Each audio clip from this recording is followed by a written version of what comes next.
Hello, everyone. Happy Wednesday.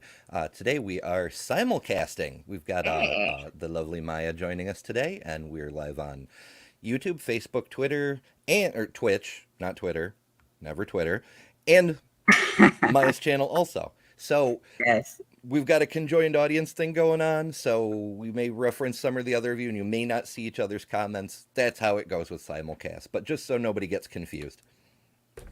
So how are you today, Maya? Yeah, never better. I'm really excited for today. And I feel so underprepared. It's all right. I kind of feel that way too. I was when I asked you about this, Hmm. I had a few specific ideas in mind, and what I found was not what I set out to find. But we still have material to talk A lot about of to material. present things. Oh my Yeah. goodness, yes. So there's two primary facets to the issue of um, racism and vaccines. The first Mm. is the crap that was done in the past, and then there's the modern anti-vax movement, and also vaccine hesitancy within people of color communities as a result of that. So it's a big Hmm. subject. Hmm. Yeah. Yeah, it really is.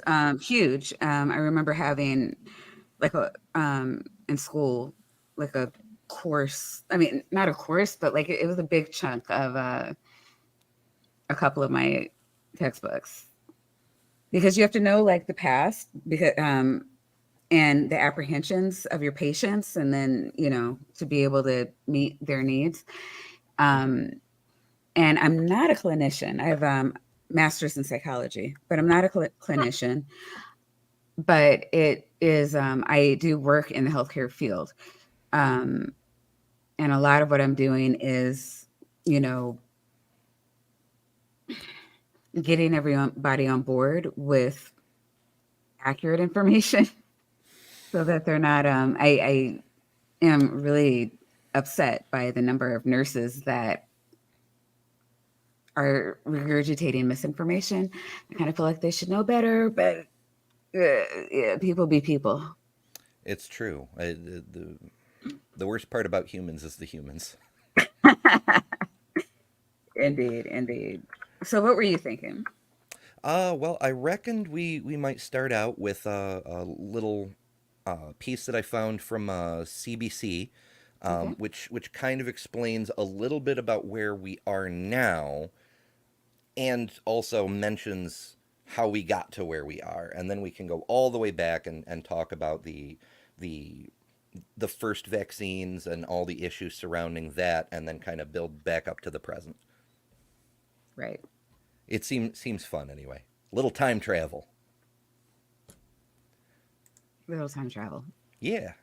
All right. So this is, if I can find the window, I have too many tabs open, as per usual. Um, yeah. So this is a Yeah. CBC, Canadian Broadcasting Company. I don't know if the National is a show or whatever, but it's on their YouTube channel, and a little bit of backstory is the featured subject here. She had a child in 2019, and as is often the case for both women and people of color, the doctors didn't listen. Things went very badly. The child is okay, but it was a horrible experience, which Thank in God. turn makes her not want to trust the medical institution, which is a common experience for a lot of people these days. So Right. here's we're only going to do like the first minute or two of this because then it goes Okay. off into something else.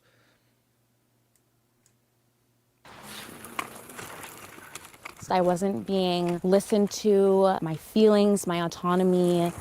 I walked away from this experience just traumatized. Breonna Taylor still struggles to talk about her experience giving birth to her daughter in 2019. During the most vulnerable and crucial moments of my entire life, my care was mishandled by those that I was supposed to have been able to have, the utmost trust and confidence in. So now when it comes to the vaccine, I'm definitely hesitant. And I'm going to pause her there because the first part of that, it doesn't have anything to do with the vaccine Of course not. necessarily. but it's an ongoing issue. We hear stories about it every day about how a person said something is wrong. The doctor says something like you've just got heartburn, or Hmm. maybe you should try losing weight, or maybe you should try meditation or whatever. And then the next Indeed. day they have a heart attack or something because the doctors just didn't listen. And sadly, that's true for everyone, but seems to focus more on women and people of color. So Hmm. women of color kind of get a double dose of just being ignored. Yes. Yes. This is true. And yeah, and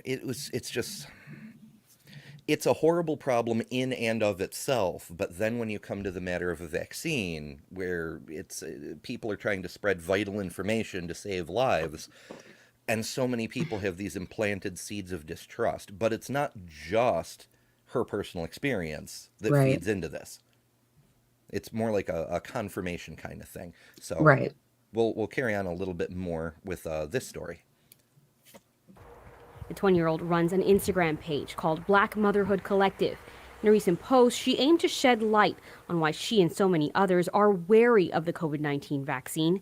Troubling stats like this one from a 2018 study out of the U.S. show that 84% of pregnancy-related deaths were Black women.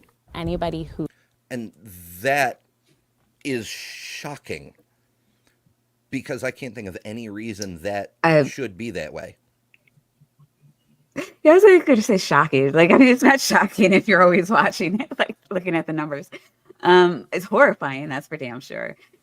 It- And it's interesting that when you get Black women around Black doctors,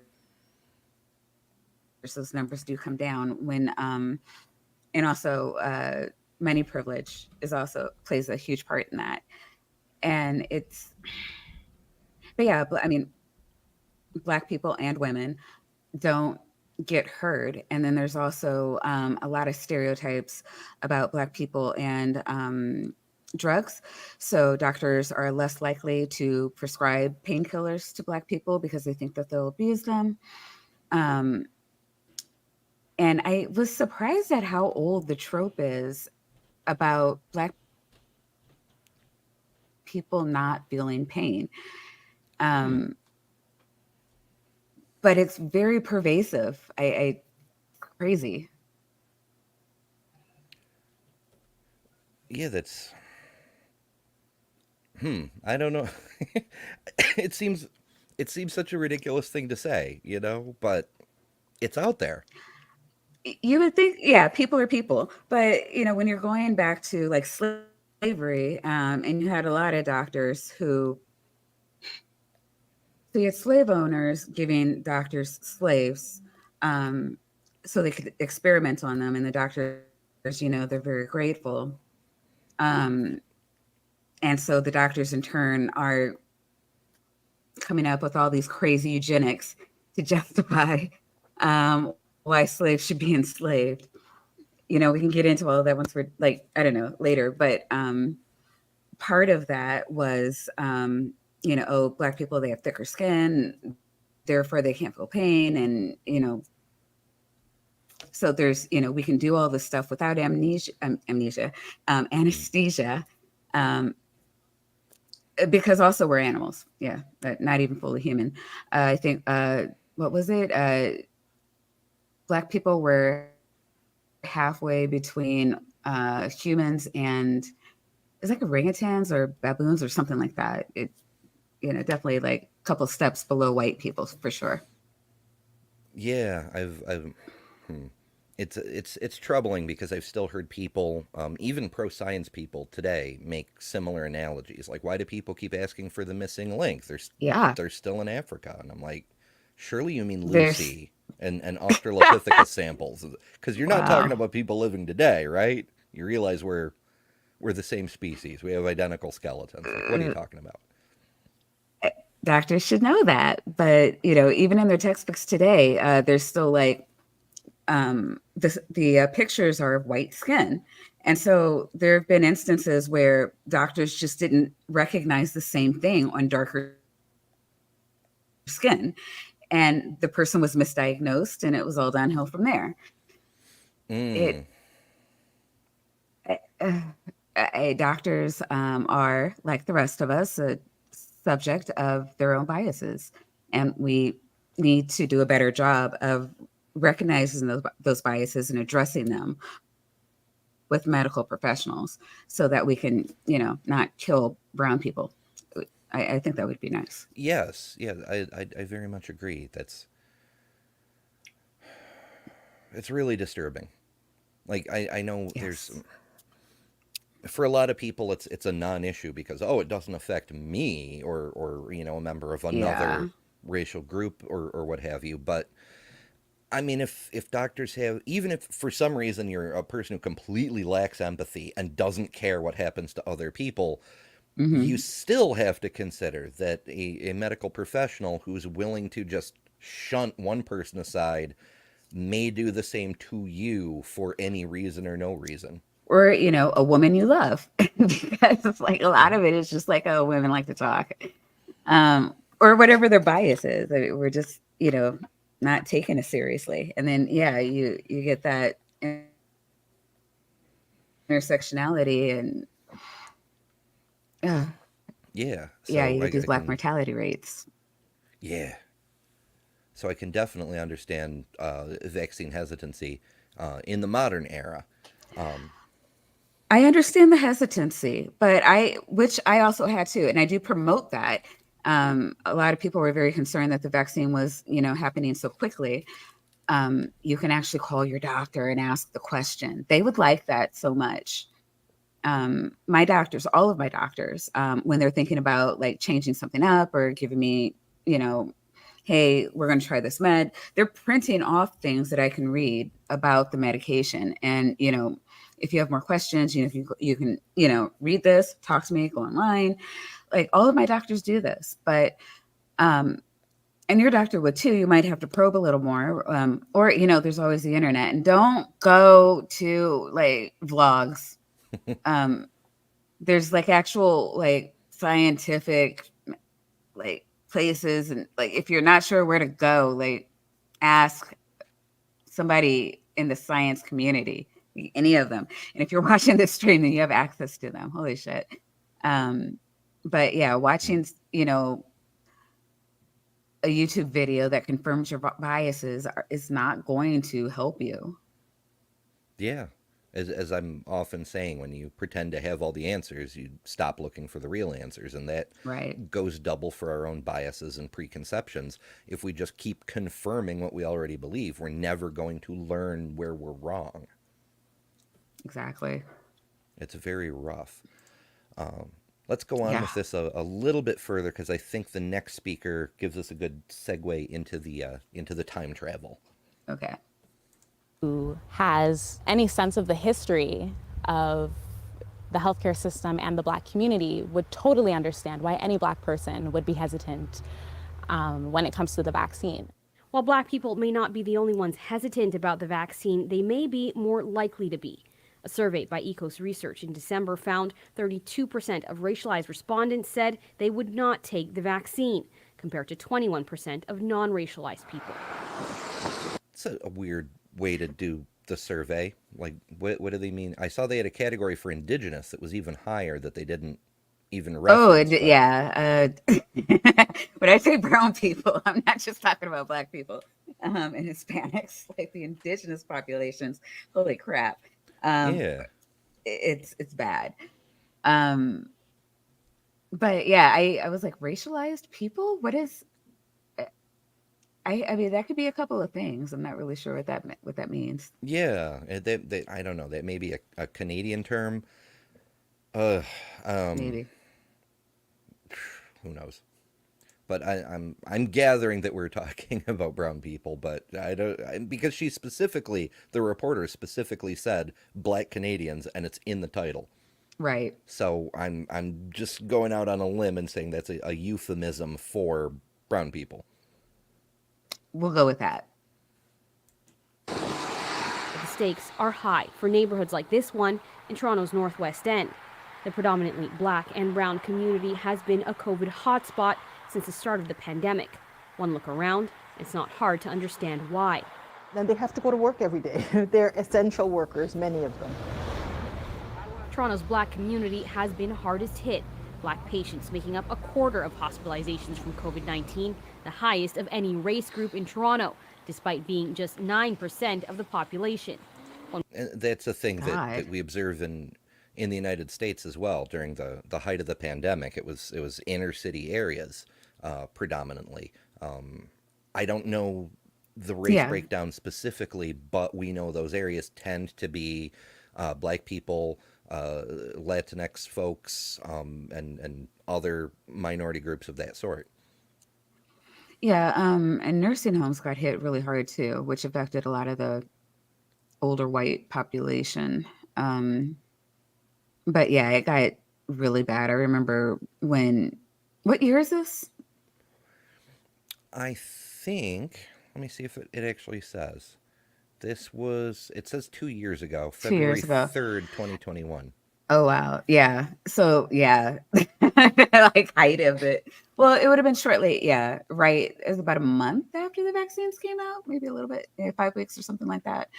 Um, but yeah, with I remember around that time, New York still had like a waiting list for the morgues.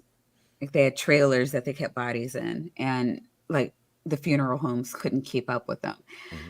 Um, and there were a lot of major cities that I think New York was the worst, but a lot of the major cities weren't far off. I mean, I don't know any employer that didn't have an employee that had someone pass. And I remember, workers having to wait like 2 months to bury a loved one. Yeah, there was a lot of backlog. Like my area is considerably more rural than a major city, but even so, the place I worked at the time, we only had, I don't know, maybe 30 workers, Hmm. and a bunch of us caught it, including me, and Hmm. one of my coworkers passed away. And I'm even sorry to so, hear that. half of the people there were like, "Oh, it's all a scam, 5G this, and fascists are overreaching with masks." And I'm The like,5G. what is wrong with you people?" I mean, it was a truck driving job, so they were You know what? all Republicans, all Do whatever they all Trump have says 5G goes. phones right now? Probably. I haven't done an inventory, but my goodness, 5G helps you download your conspiracy videos faster. It also helps coins stick to you. Yeah, some of it's pretty ridiculous. It in hindsight, it's laughable, but at the time, it was infuriating. Yes. I mean, it's still infuriating. But if you don't laugh, you cry, you know? Mm-hmm. Absolutely. One would think that would make Black Canadians eager for access to a vaccine. But community advocates say skepticism abounds. When we talk about vaccines, again, there's that mistrust. Something will now be injected into your body. Can we trust that substance? Can we trust what's happening? Cheryl Prescott, the executive director of the Black Creek Community Health Center, says this fear of the medical system comes from a very real place. We know that, studies were done in the Black community, for example, by public health agencies in Tuskegee, for example. And that's the part I wanted to get to. Hmm. Because, of course, the experiments in Tuskegee were infamous, and they went on Yeah. for 40 years. 40 years. Yeah, it's unreal. Well into like the vaccine for syphilis, which is kind of insane. Yeah, here's an NPR story from Hmm. 2021. In fact, just a week after this video we were just watching, Hmm. and it talks about how the legacy of Tuskegee has made people really, really hesitant, Yeah. particularly African Americans, about the Well, no, vaccine. yeah, and that I can confirm. So it's not, and I don't want you guys to think like, oh, Maya doesn't like, you know, chat rooms or blogs. I mean, I do actually go into a lot of places to see what certain groups are saying about certain things, or what's going on. Um, all of the Black groups were saying Tuskegee, Tuskegee, Tuskegee, and which I found. I'm like, you're just looking for excuses. Like this is being marketed to the entire nation. They're not trying to pick us off in particular. And there's no reason to think that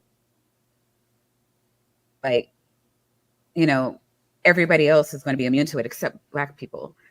But every chat room I went into, every single one is Tuskegee. And if somebody said what I just said, oh my gosh, the hate comments.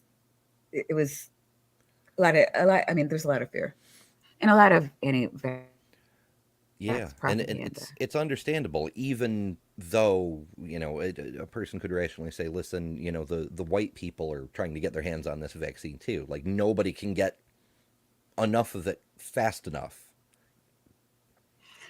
Yeah, I mean, and it was like, I don't know, Tuskegee was really weird, where it was clear that they saw that it was unethical, but yet they just keep like pumping out information on. I mean, like it wasn't hidden. Everybody in the medical community knew about it, and like even like Black doctors and nurses, and everybody's just like, yeah, this is fine.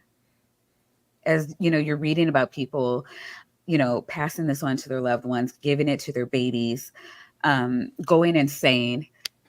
Like, okay, like it's been 10 years, 20 years, 30, like, like how much is enough? And if it hadn't been for the public outcry, you know, after it was leaked to the newspaper or magazine, um, like God knows when they would have stopped. Yeah, I mean, the syphilis study alone started in 1932, Hmm. and it was just so ethically reprehensible because they bribed people at first. They Hmm. offered them free meals and such, and never gave them a chance to consent to be part of a study. And it's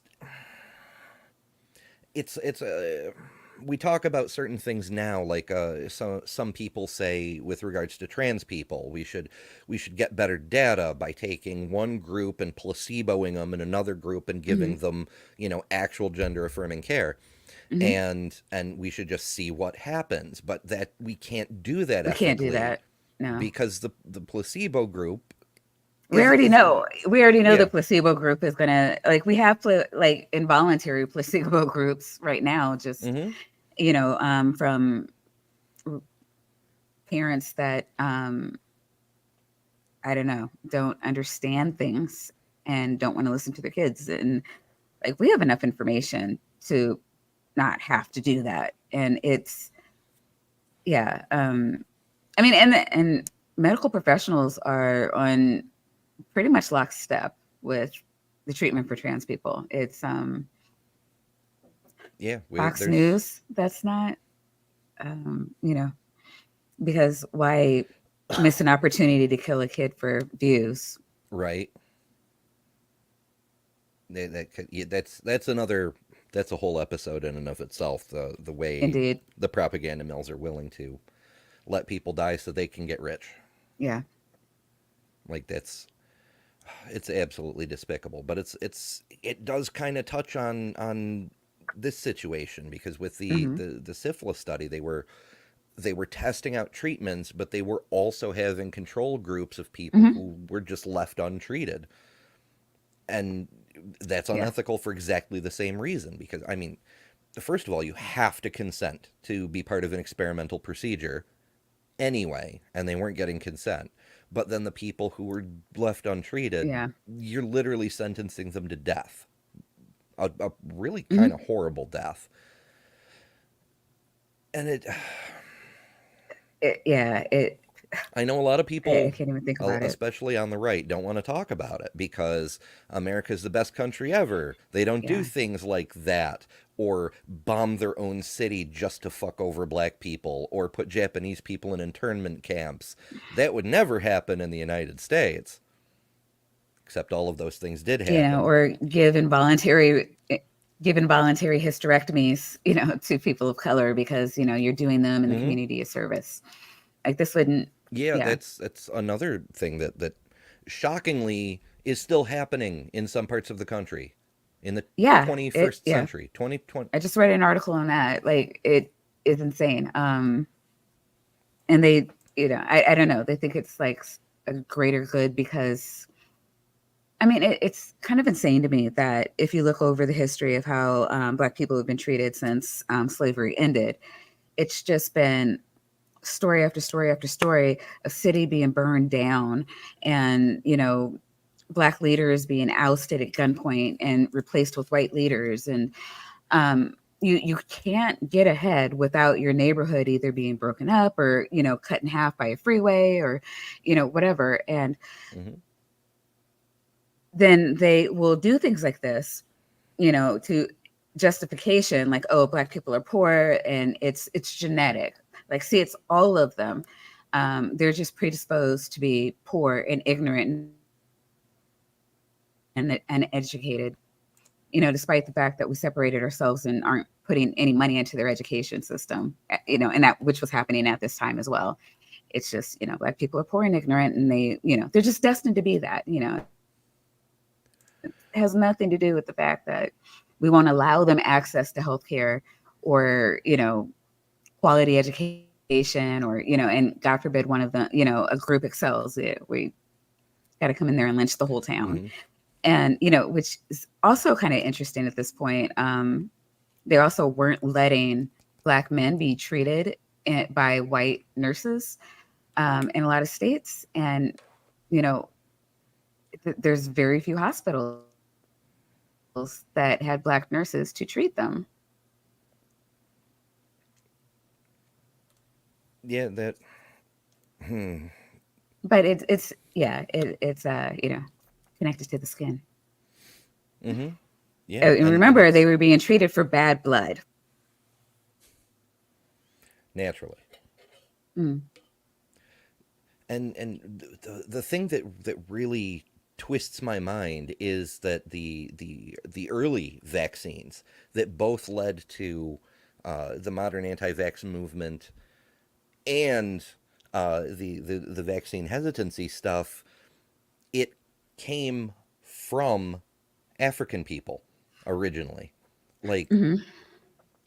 so this goes back to the early 1700s. This fella named Onesimus, I think.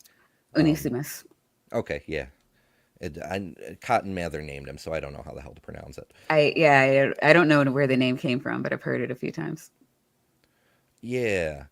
So what happened was he was a slave who was brought over, sold in Boston, and Cotton Mather of the Salem witch trials fame purchased him. And in 1721, an epidemic of smallpox swept through Boston, as was prone to happen through the entire 18th century.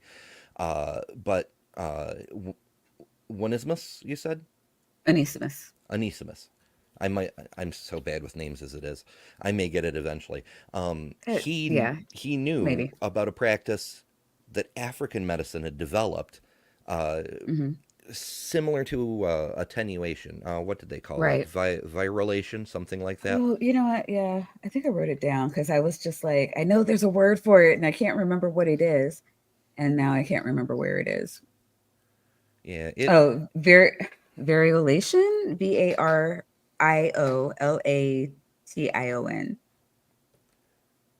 Okay. Yeah, that sounds about right. Yeah. Yeah, no, I had to And write that down. I was just like, I'm never going to remember this. yeah, But I it think doesn't like at the come up all that time, often. yeah, like at the time, like they were just calling it inoculation. Yeah, Or that maybe works. they were calling it this and we call it that now. But yeah, I think people would know it as inoculation now. Yeah, and the procedure, it's similar to what we do with modern day vaccines, in that the idea is to expose a person to less than the full force of the virus so Mm-hmm. that they can build an immunity. The way it Mm-hmm. was done, as Mm-hmm. Onesimus described it, is a person who had active smallpox. Mm-hmm. Other people around them would cut a wound, and then they'd put some of the pus into the wound, Mm-hmm. so you'd get a little exposure, but hopefully not enough to develop a full blown case. And nobody in Boston wanted to hear about it. There was one doctor who was Yeah. interested, and a big part of it was because it was knowledge from black people, so they were hesitant to try it. They didn't want to be contaminated with African blood or African medicine, which is clearly so primitive, even though the Yeah. colonists had no idea how to deal with smallpox whatsoever. I'd rather die than be injected with black Yeah, blood. it was Oh my absolutely God. ridiculous. But yeah, this article Love it. on history.com, it's from back when History Channel still did history. It goes into some detail. Mather was fascinated by the Hmm. idea, verified the story with other enslaved people. The practice had been used in Turkey and China. That's, the fact Hmm. that it's not just African. Yeah, that's what turned the table. Oh, there's that word, Yeah, that thing. variolation or whatever the hell it is. Whatever it Um, is. yeah, so that makes me feel weird about Cotton Mather because here's a guy that I'd been taught to hate in I, history class, yeah. and granted, he was a slave owner. This person was his Yeah. slave, Hmm. but he put his reputation on the line to Hmm. try to save lives. So he's not all bad, I guess. That I, doesn't free him from any of his crimes by any means, but he's not all bad. well, I mean, yeah, but like if he doesn't want people he likes to die. Yeah, that's a good point. Like, And I mean, remember, like they were testing this solely on slaves until they figured out, what worked and what was effective, and then, they moved over to the civilized people. yeah, civilized.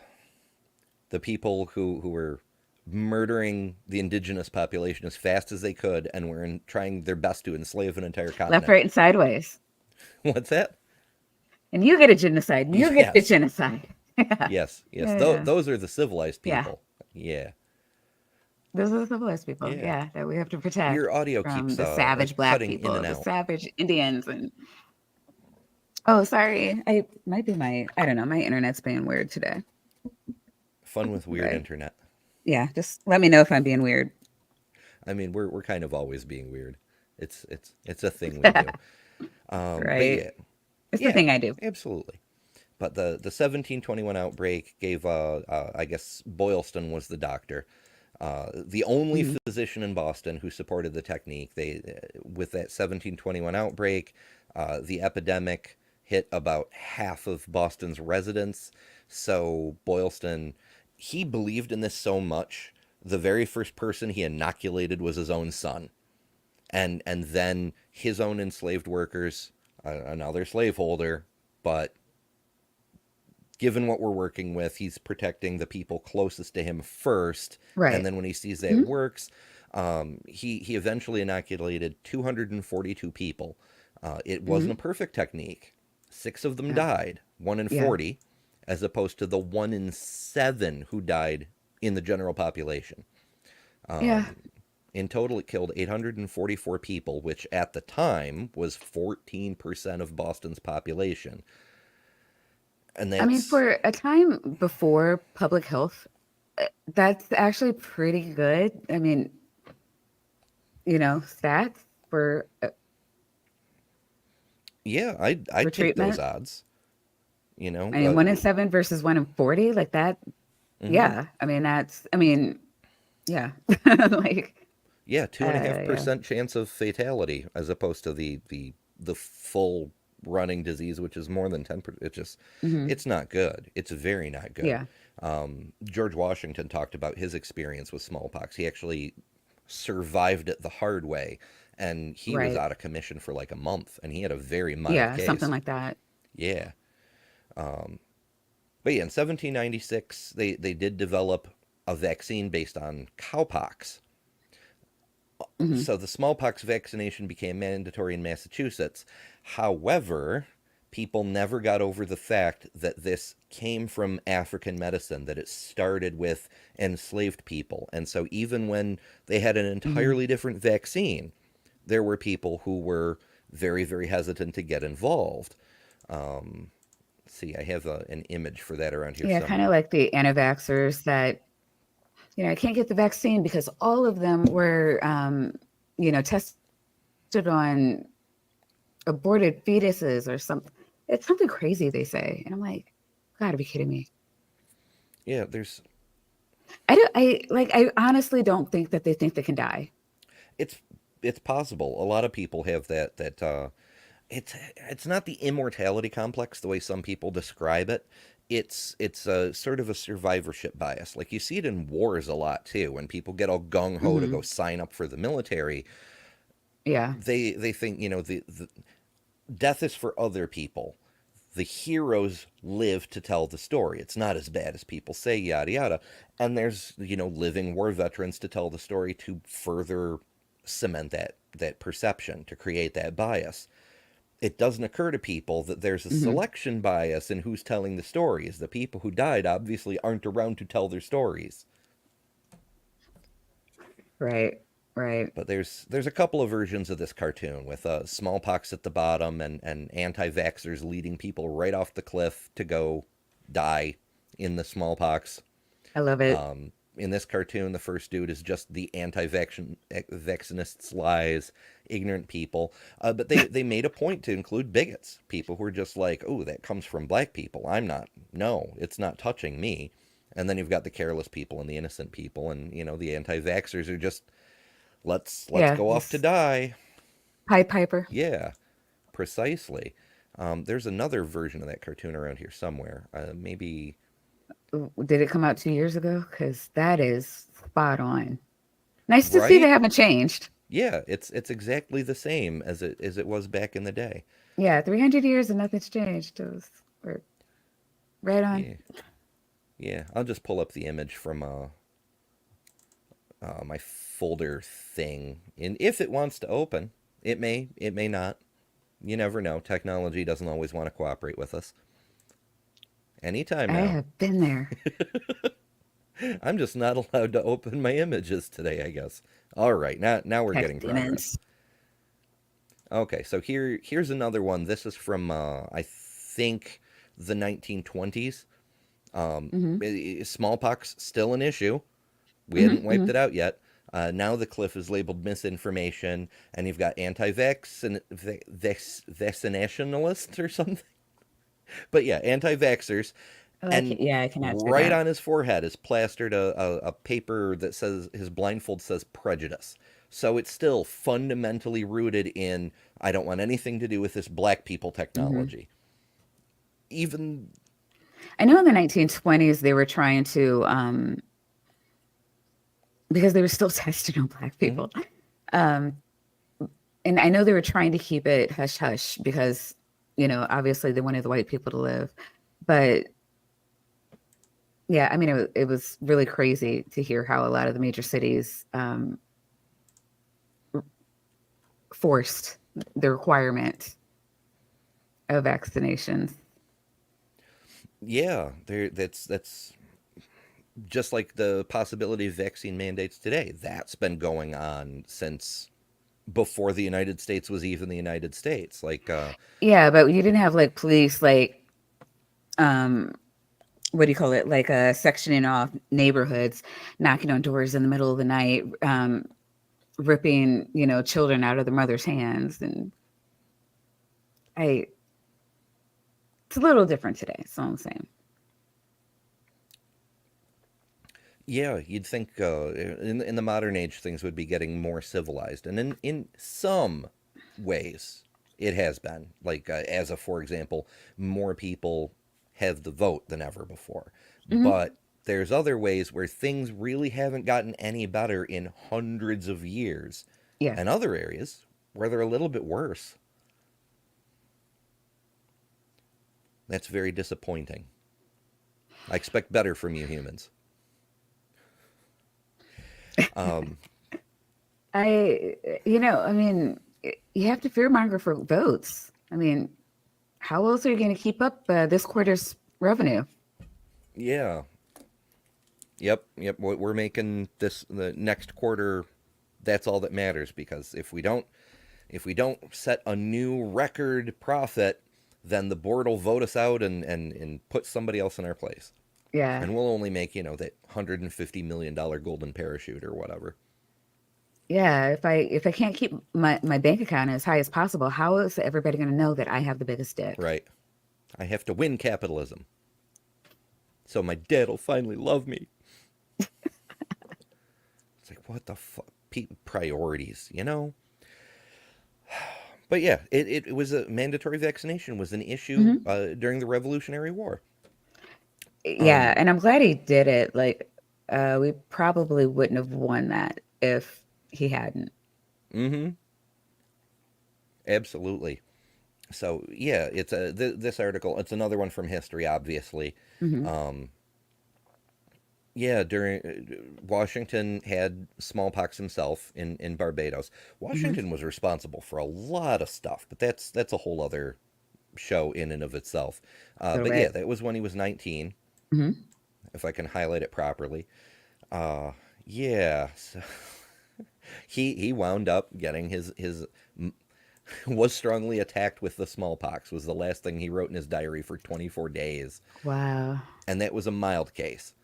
Hmm. But he was still, bedridden for weeks, high fever, chills, severe aches, twisted stomach. I guess that would be like we might call that nausea or something, and of Hmm. course the oozing rash. And he ended up with very few scars, which is remarkably mild. Yeah. Like as we saw in an earlier image, hands covered with smallpox. It tend like chicken pox, which Hmm. people today might be more familiar with. It just kind of covers the whole body. Yeah. And I had chickenpox. Like, smallpox is insane. Yeah, I've seen pictures in doctors' offices of patients, Hmm. and it's just I'm like, why is this here? Like, I understand Idiots. it's important, but for fuck's sake. Fucking idiots. That's why it is here. Yeah, Uh, but yeah, the British troops already mhm. had herd immunity Right. because, well, a couple factors. For one, they smallpox was sort of endemic in Europe. It was Mhm. sort of like the annual flu is for us, although it was still deadly. Right. Everybody had at least some immunity. You could still catch it, but it might not kill you. The death rates were lower for Europeans. Um, but for the colonial Mhm. army, much like the Native Americans, people born on the North American continent weren't exposed to that same milieu of diseases. And so even the Europeans who were born in North America were vulnerable too. Mhm. So, Oh yeah. I mean, yeah, because again, it's not about mhm, to bad blood. You actually have to. There are natural things that happen to give you, an immunity to something. So I don't know. But yeah, yeah, I remember smallpox being like a really bad thing, like decimated the indigenous communities when the British first got to America. Whole mhm. towns gone within weeks. Yeah, it's the legend of the first Thanksgiving.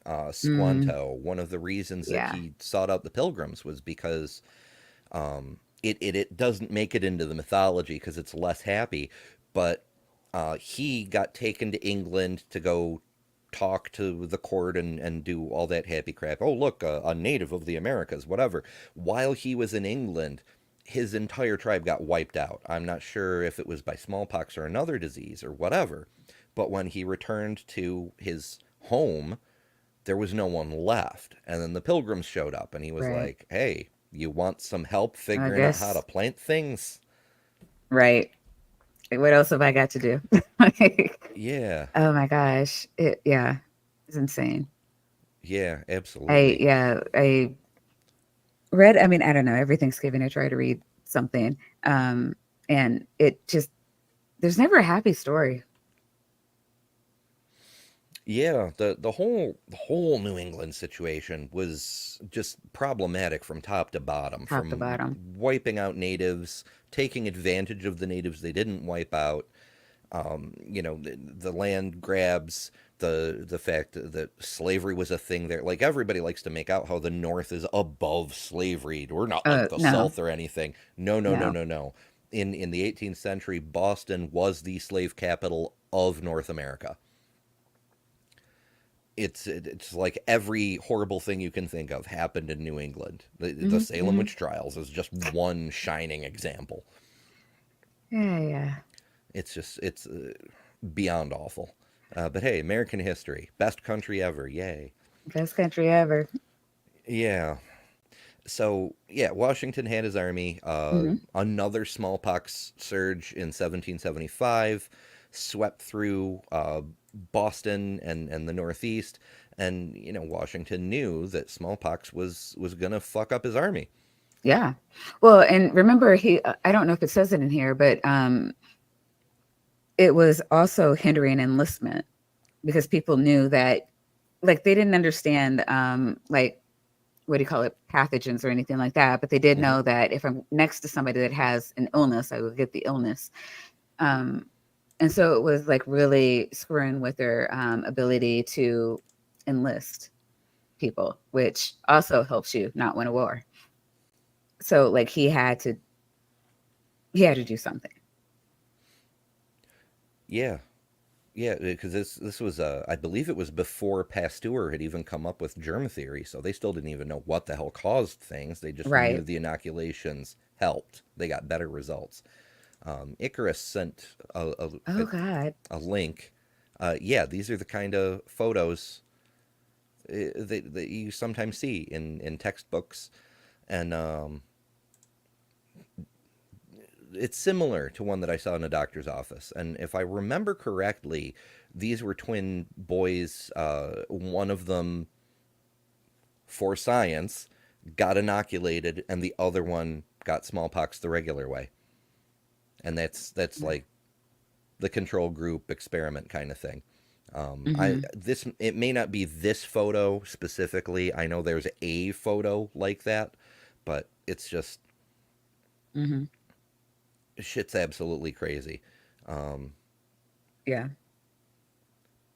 okay, they weren't necessarily brothers, but that is sort of the Okay. situation. Oh no, we got expelled. I mean, yeah, you can't tell what the one looks like. I mean, he's clearly swollen. Like it. Oh my God, it's crazy. Yeah, and I mean that's before medical ethics. Right.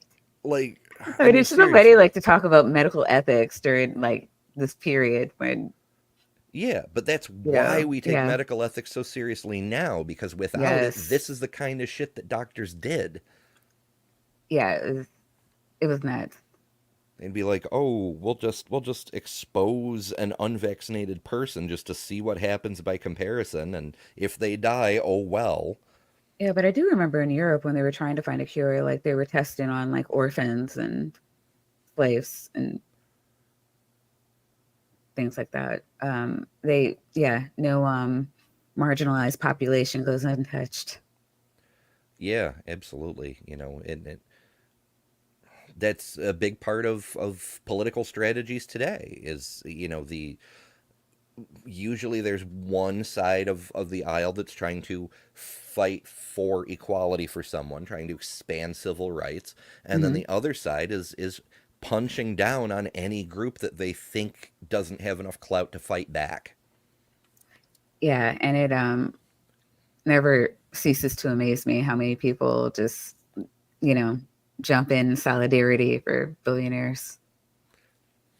I've heard a few. I'm hesitant to call them experts because I'm not sure that there's an expertise on billionaire psychology or American psychology or whatever. But there seems to be a thing that a lot of people feel like they need to protect the poor, vulnerable billionaires because they're just one paycheck away from joining the club. They're going to be a billionaire someday, so they need to make sure the billionaires have the special rights so that when they get there, they'll have the special rights to exploit too. Yeah, I mean, I've heard, I don't know, I've heard about the displaced billionaire, millionaire. I don't, I'm not saying that there's not a lot of people who are possibly there. Um, my bigger instinct is that, like, they hold, like, what do you call it? The media. Like, they have, like, their view is what is permeating common discourse. So like I hear people all the time, even in this community, it's like, oh well, da da da da, and I'm like, you've got to stop that. Like this is right wing propaganda, And they're always like, oh, well, I don't listen to Tucker Carlson. You don't have to. All you have to do is know somebody who likes Rush Limbaugh or, whoever, Alex Jones. Like they all say They're the turning the same frogs things. gay. No, seriously, like you can listen to Alex Jones, you can listen to Ben Shapiro, you can listen to Jesse Lee Peterson. It doesn't matter. Like they're all saying the same thing. And you don't have to listen to any of them. You could just be surrounded by morons that do. And they're going to be saying these things. And, that's what people are going to believe because, that's all they hear. And the people that benefits are the billionaires. So people are going to, say stupid ass shit like, a hard day's work is its own reward because, Right. and jump on, temporarily embarrassed millionaires. Thank you, Nee. Or jump over on the writers for, not just taking whatever so that they can see their shows this fall. Not understanding that this is affecting them too, like directly. Because the billionaires hold the narrative, and it's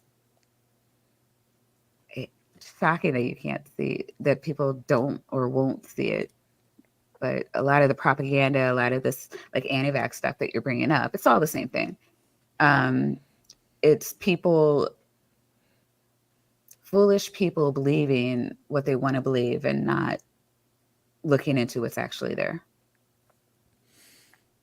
Yeah. People are more comfortable with their preconceptions than with Yes. it's easier to just be right, to say I'm right, everyone else is wrong, than to learn things. Right. But I have to actually take time away from my cat videos to look stuff up. God Yes. forbid. That would be totally unacceptable. Like I just it's not directly related, but I just finished a video where a person was saying something like it was creationists talking about how science can't be trusted because it's constantly changing its mind. And he says something along the lines of, I never learned this in grade school, but now all of a sudden there's this. And I'm like, that's the point, you fuck nugget. Like, I don't even know like how old he is, but like if he's not like fifth grade, like just got out of grade school, science is moving so fast. Why would you expect that something that you learned in grade school would still be valid in medicine today? Yeah, my kids surprise me from time to time. My oldest is in college now, studying for pharmacy, biochem kind of stuff. So they're learning a whole bunch of stuff I never learned, and it's fascinating. But even when they were in high school, and my youngest is still in high school, every so often, they never like to talk about school. But every so often, a subject would come up, and they'd say something. Tease it out, yeah. Yeah. And I'd be like, well, hold on now. What's that all about? And they'd have to update my knowledge because it's, years out of date. Yeah, I mean, gosh, medicine, science, like it all just, yeah. It's kind of crazy. Like, they had a different theory of how the universe was formed when I was in grade school, Like, Yeah. That all on its own is so fascinating to me, how it took, for the better part of the 20th century, the creationists were saying, oh, Big Bang is nonsense because the Bible God made the universe is eternal. And then we got the Wilkinson microwave anisotropy probe showed the CMB right. and basically all but verified the Big Bang. And then they immediately switched to, oh, this is confirmation of Genesis. Science is only just now catching up with the Bible. Yeah. The scientists wanted the eternal universe until they couldn't hang on to it any longer. And now James Webb has found galaxies further than we believe they possibly should be. We don't even have a full set of data on what's going on with that. And already there are apologists jumping out of the woodwork going, see, Big Bang is garbage. It's always been an eternal universe.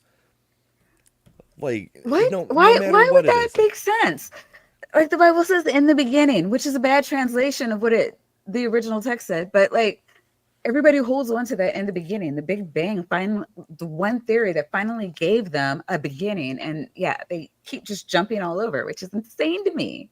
Hmm. But I mean, these are the same people who, think that dinosaurs can't be birds because, the pictures that originally came out about them in the 80s showed them lizard-like. Hmm. So Yeah. now, like, can't have feathers because science isn't allowed to change.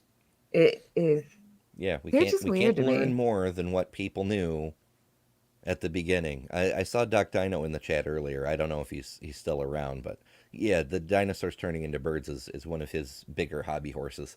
Really. He's subjected himself to Kent Hovind and the entire Standing for Uh, Lies community just to argue the point. He he's uh, he's very into it. condolences. I mean, Yeah. he seems like he loves it. I can't. I really don't understand like why you need to beat that horse. As a Catholic, we were all on that train. It's like, see, we're right. The science, so we don't have to pay attention to science that doesn't conform to the religion. We just have to wait for it to catch up with us. And so we got to learn science, and this is the Mhm. prevailing thought. And we don't really think about anything that was I don't know. They don't teach the whole book either, so like I don't know. It just science and religion. It was kind of separate subjects for me. But I never recalled like thinking that science didn't support religion or turned it down. But again, I didn't have a bunch of people like feeding me nonsense. Like they weren't young earth creationists. There weren't flat earthers. Like there wasn't anything like that was intrinsic in our belief wasn't that was like a hard break from the scientific consensus. But there's a lot of priests that are scientists, so I don't know. I've heard about like YC Catholics, and I'm like, you must just be in a really heavy YC area where they want to hear about that because that's not like science denial isn't a Catholic thing. Yeah, well, anymore. And fortunately. Right, right. Yeah, we're long past the days where we have to get the Pope's clearance to not kill Galileo. Yeah, Yes. yeah, that Yeah, everything doesn't revolve around the Earth, yep. which That is actually came probably up earlier today. Is really. yeah, people were like, why was the Vatican so mad at Galileo? Did they kill him? Was he just in house arrest? It was There's a on one bunch of of Pontiff's conservative streams. white men that just couldn't handle everything not revolving around them. Literally true. But yeah, for anybody who isn't aware, Galileo, he took spyglass, like sea captain spyglass technology, made his own lenses, and built a telescope to look up at the sky. And he liked to observe all the cool celestial bodies, like Saturn's rings and the craters on the moon. And when he looked at Jupiter, he noticed Jupiter's four big moons, and that they were orbiting Jupiter, not Earth. And that was a problem because doctrine at the time said everything should orbit the Earth. So they locked him up in a tower. It seems like such a small As you thing do. today, but you know, But it's actually, yeah, I know we were talking about this, but actually, it religion and I think we are talking about that. Yeah, the medical community really kind of went hand in hand. You have all these Christian doctors, and that are you know thankful to slave owners for giving them subjects. And they were doing things too. A lot of slave owners, particular around this time. This is after the United States had been cut off from shipping slaves in, and so all the plantations turned into breeding farms, and so you needed to be able to like sell a slave, especially a female one. You had to have like the doctors would like sign off on their how fertile they were, and because fertile slave is worth more than her weight in gold. And so it's crazy, but like to justify the atrocities that were going on, I think two of the big theories were Bible based, and one was that Africans were, the curse of Ham, and I think everybody's heard about that. And for those who, that wasn't enough, Black people couldn't possibly be of the same lineage. Like we're completely different animals than the white people. There's also another one where we were, oh God, I forget. Now I forget. But yeah, just like a completely different line of something that isn't white. Yeah, there were excuses of every kind and flavor, and most of them were obviously excuses, but Yeah, yeah, people were motivated to believe them so they could keep doing what they were doing and what was yeah. making the money. Making money. This quarter's profits. Yep, same game we've always been playing. Yay, capitalism. Aunt Jer points out that if you like this show, you should check out Bad Science Sundays. That's on Maya's channel for people watching on my stream. You've probably heard about it by now because But yeah, I usually Ember always does redirect. a stream. Ember always did the stream before mine, and he's been rating me the past couple of weeks. I'm really excited about that, or really, yeah, happy about that, I guess. So yeah, check out Ember Sundays at 8:30. Usually 8:30-ish, although I'm not sure what I'm going to do this week. I've been having a hard time. I've approached a few people about being guests Friday, for at the least. normal Sunday show, and a lot of people have said yes but Okay. won't commit to a date, and so I don't. I'm Oh my still God, working through those people. assholes. If I don't get anybody, I'll probably It's like hard. do an Yeah, open room or it's some hard. random science news or something. You know. But yeah, this Friday at 9, you will see Ember on my channel for at least 10 minutes, and maybe a random Mark Reed. Oh yeah. By the way, Mark did answer. He said something to the effect of "love to." So, so yeah, we Beautiful. should both be by. But we normally do debate reviews on Saturday. I'm out of state on Saturday, so we're doing it on Friday. Awesome. So yeah, we're starting shortly after Maya stream. So if you're up for a debate, drop by. But I understand if you'd rather hang out with Maya. All right. What did Yeah, you have coming up next? Or yeah, now? yeah. We were doing a thing here, weren't we? I know, right? Yeah, so Washington, he had his army up in the Northeast. They point out it as an example, only 23% of the North Carolina soldiers had ever had smallpox. So yeah, smallpox was a big, big, big risk, Huge. and it was a very crude procedure. Like we mentioned earlier, the pseudo inoculation thing. It involved an open wound, high risk of infection. I mean, the point was to deliberately infect a person with a live virus, but they didn't understand how any of that shit works. You just had a much better chance of surviving than otherwise. So, yeah, that's what they did. It's the same procedure we just described. They cut an incision on the person being inoculated and implant something with a, oh, what is that word? Pustular matter. That sounds super appetizing. But yeah, they'd stick pus Yeah, that. into healthy people. Yeah. Yeah. It was very, very Medical crude. medical treatment. Yeah, and it still had a fatality rate of Yeah. 5 to 10%. Which But is really low for that time. yeah, it had a much greater chance of saving your life than just risking it and hoping you didn't get sick, because you absolutely would get sick, especially in an army type situation. So yeah, he mandated inoculation, and people were very not happy about that. But if he hadn't done it, his army would have been fucked. Yeah. Let's see, Battle of Quebec stuff. I'm not sure if that's super relevant. Continental Army, December 31st, 1775. A lot of people don't realize that because Canada was still part of Britain at the time. I mean, technically it still is part of the UK, but details. Details. Yeah, it was directly Don't ruled ask by a the English. Canadian; they will not cop to that. Yeah, yeah, but it was directly ruled by the English crown at the time. So Right. we're with England. There's English cities right across the Great Lakes. So Hmm. yeah, there was fighting Yeah, in but they're Canada. Canadian. Hmm. But I'm not sure.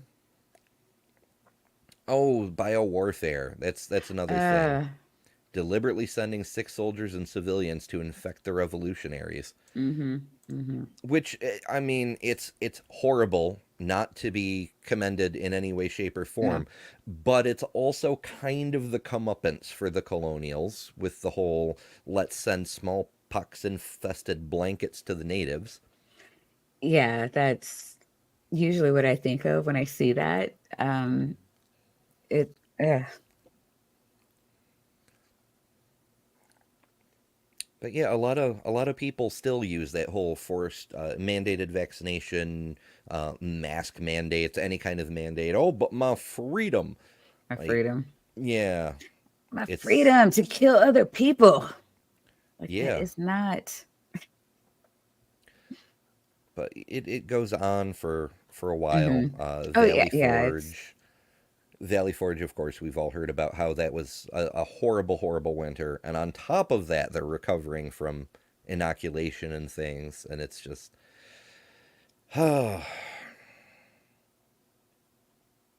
it's hard to fight a war on multiple fronts, and when mhm. disease is one of them, and you don't have very good medical knowledge, it's just not great.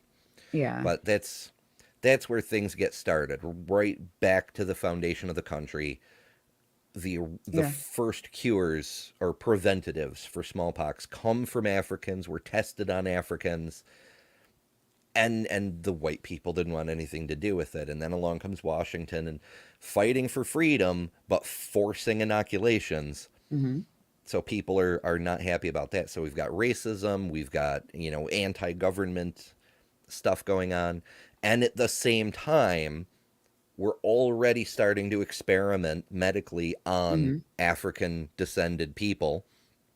So we see all the seeds of all the things going on today right Yep. back at the founding.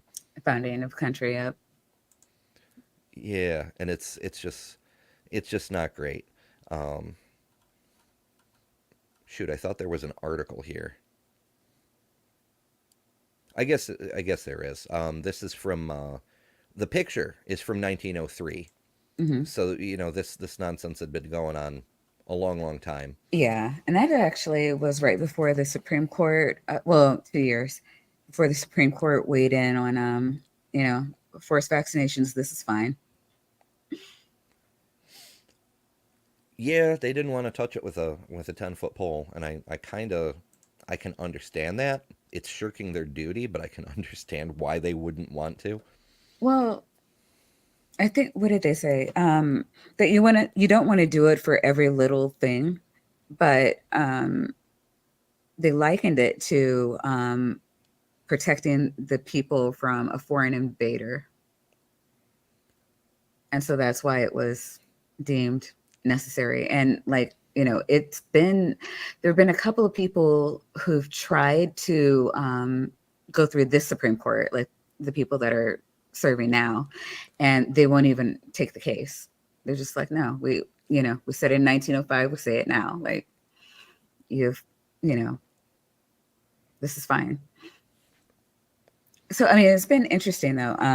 They won't let OSHA enforce it, but they were fine with companies enforcing it. Yeah, which is it's very hit or miss that way, but on the flip side, like that way they can say, "Oh, it's not the government doing it. It's free Government, yeah. enterprise. They're free to do it or not do it. Take it up with them."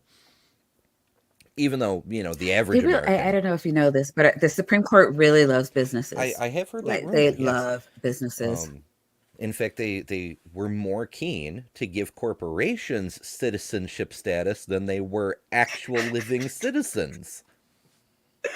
Funny that. Yeah, very strange. I don't know. I'm still waiting to see a corporate logo in a jail cell for fraud. Ugh, we might be waiting a while. Mm. I mean, They should. I mean, I don't understand why we can't just throw the same ethics on them that all the other federal judges have. But apparently, that's an issue for the Republicans. Yeah, well, they have.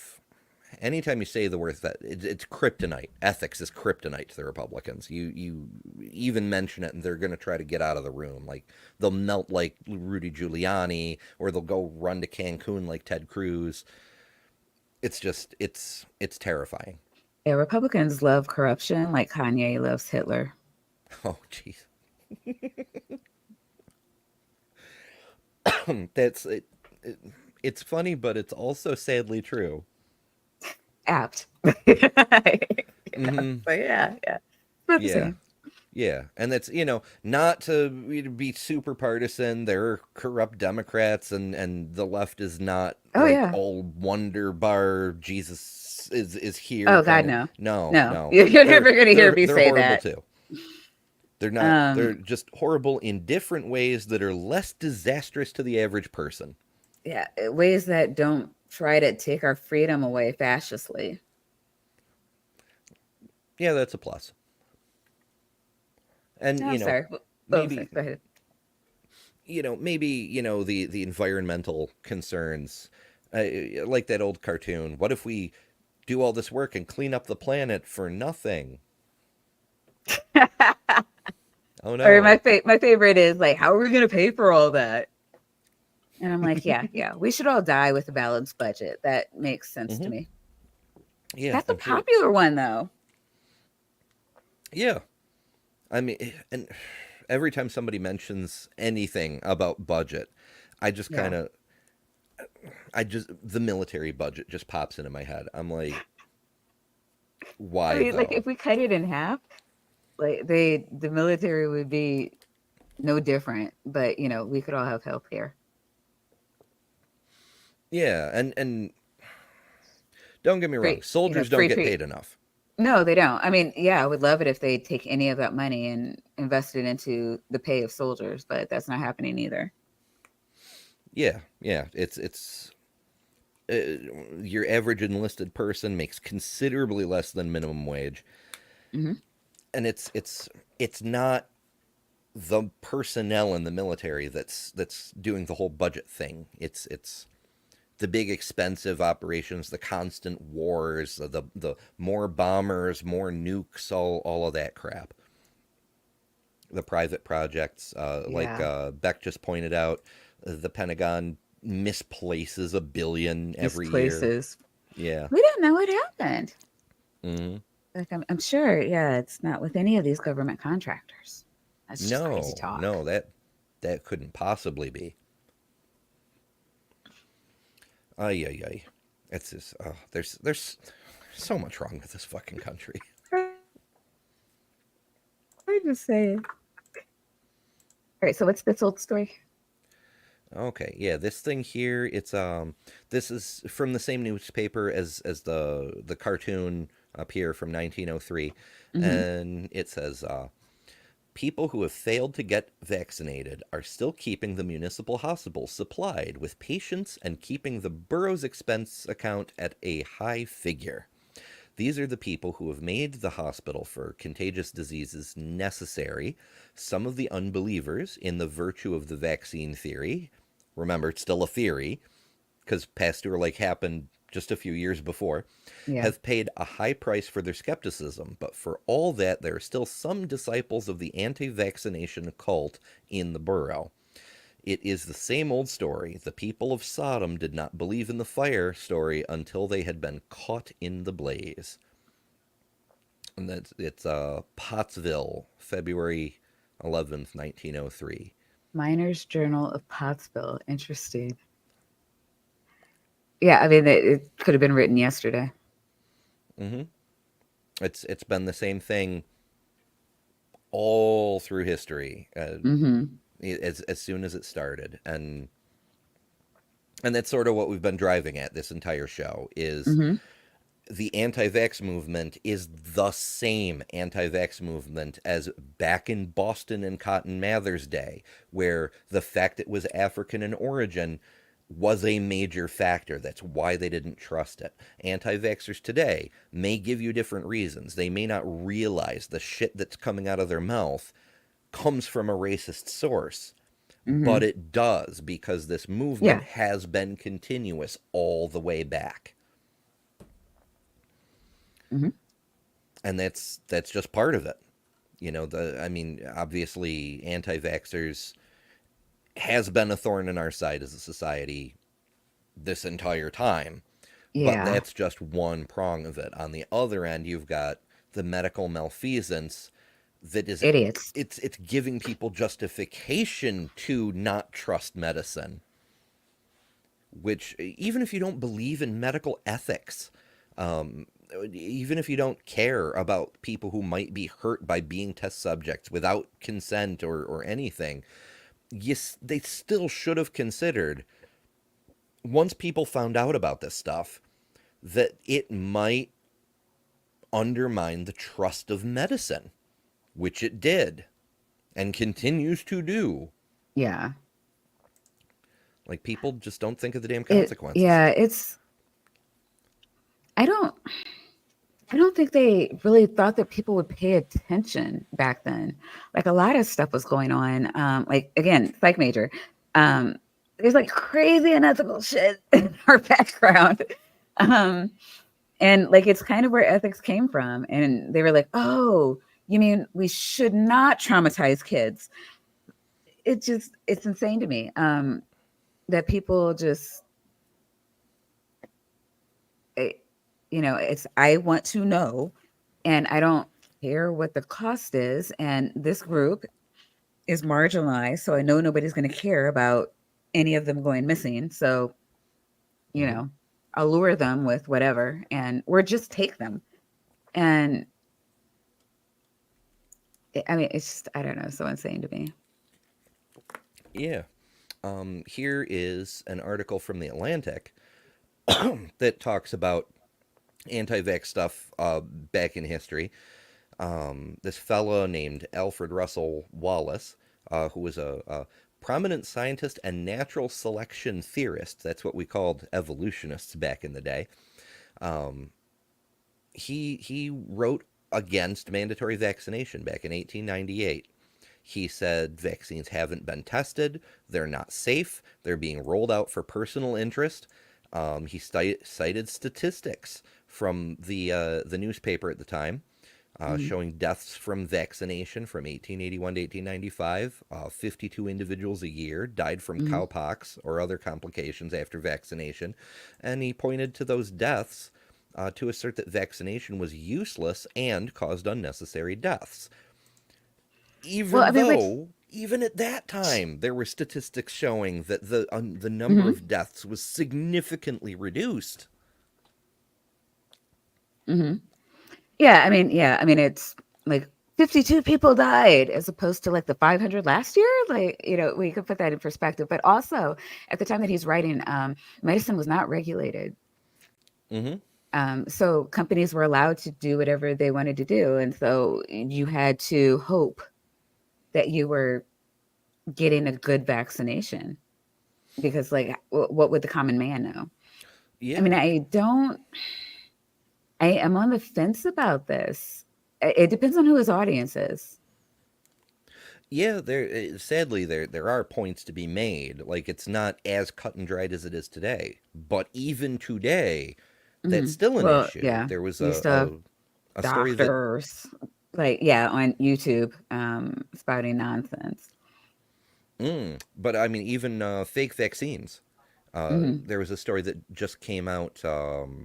I think I saw it on MSN News Update or something like that. Um, Basically, China had been doing what they do best and making knockoffs of real vaccines, and it was not actual vaccines, and they were selling them because there's still a very high demand for vaccines. And anybody who didn't check, who didn't do their own quality control, Mhm. particularly in the Asian markets, ran a real risk of getting a fake vaccine and not being protected. I remember a couple of years ago, blank cards were COVID cards were like really popular. Hmm. Like that was big business. People were selling them on eBay. Yeah, fake And you would vaccine just, passports. yeah, because there was a time when places were requiring, like, wanted to see your, it's like, no, you look 21. Can we see your COVID card though? And Yeah, I did yeah. that myself. My Comic Con in Watertown, New York, was the first one to reopen after COVID Hmm. because we'd made arrangements to do it in an outdoor venue. So, Okay. the distance was easier to manage, the airflow was easier to manage, and things were simmering down. People were starting to get vaccinated, and we still required people. We said, "We're open. You can come, but you have to show your COVID card when you come in." And a lot of people were not happy about that, but we're like, you don't have to come. You can wait until next year, you Right. know? Like, So yeah, I checked I those deserve too. the right to infect you. I'm like, well, okay, if you're gonna make you're a big boy. If you're gonna make the decision to not get vaccinated, then you understand that you're making other decisions along with that. Like, I don't understand people who, like, every choice has consequences, all of them. Hmm. If I didn't get the vaccine, I was gonna lose my job, and that scared the crap out of me. Um, and I was willing to do that if I wasn't getting the information I needed. And I went to a lot of different. Well, I'm fortunate in that I worked in two different healthcare facilities, and I also spoke to my doctor. Everybody was saying the exact same thing. Everybody was answering the questions the exact same way. That, like, really helped calm me down. And they were giving reasonable, fact-based, like, based in science answers about how things were happening, and the trials, and is there anybody who looks like me that's being in those trials. And um also, I think the thing that really tipped it for me was when we first got the vaccinations, and damn near every member of Congress and a lot of, like, got it and then shipped it all to their elite friends. And Hmm. so I'm like, the country's elite were vaccinated before it was ever even presented to, like, any of the healthcare workers. Like, they had it a week before it was shipped to Hmm. hospitals. Yeah, yeah. Fuck the doctors, as long I'm as the like, this congressmen thing are is, fine. and the 1%, like the business owners, like, and, like, I'm like, there's no way this isn't safe. They know this is safe. They're scared of the virus. That actually, more than almost anything else, tipped it for me. And I'm just like, all right, shoot me up. It's like, I'm in good company. If I'm going down, I'm going down with the nation's elite. Right? Um, Yeah, but we're totally not an oligarchy though. no, It's that's not a not a fake thing. representative republic that's actually run by the rich and powerful or anything. That It's not Yeah, an it's oligarchy. It's a total plutocracy.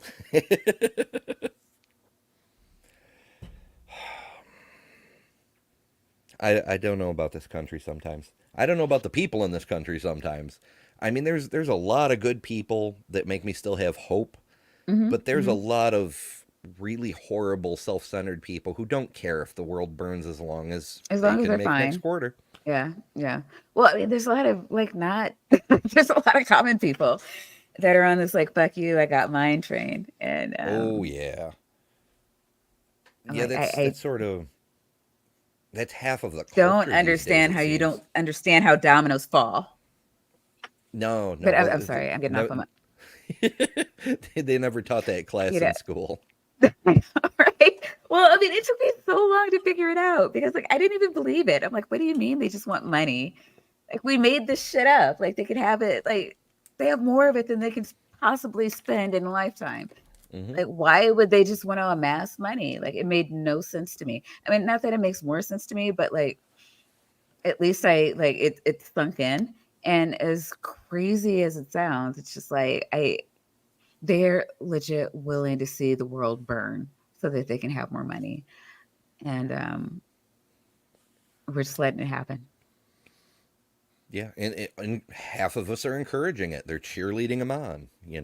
But that part, though, Yeah, that's All right, let's we're gonna get back into anti-vax. QAnon, as yeah, perhaps. yeah, as you know, we're around these parts we are prone to tangents. Although I'm a just lot of saying these though. are yeah, the things that need to be said. So yeah, Mr. Wallace here was citing that 52 individuals a year died from vaccination complications. At the same time, this was London. They had data, they had statistics between the 18th and 19th centuries. After the discovery of vaccination, the National Vaccine Establishment found that nearly 4,000 people died in the city each year from smallpox before the discovery of the vaccination, which Wallace and the other anti-vaxxers of course they claimed it was a grossly inflated figure. We saw that with COVID too. Oh, people died from obesity, but they put COVID on the death certificate. Yes, because obesity will kill you. That's how that works. But yeah, we had numbers. 4,000 people were dying a year Hmm. versus 52. It's still not ideal. You don't want anybody to die from the vaccine. I But I mean, mean, those it's numbers gonna aren't happen though. even in the same category. Right. It's just, it's so fucking trippy that, for 100 years, people were against that.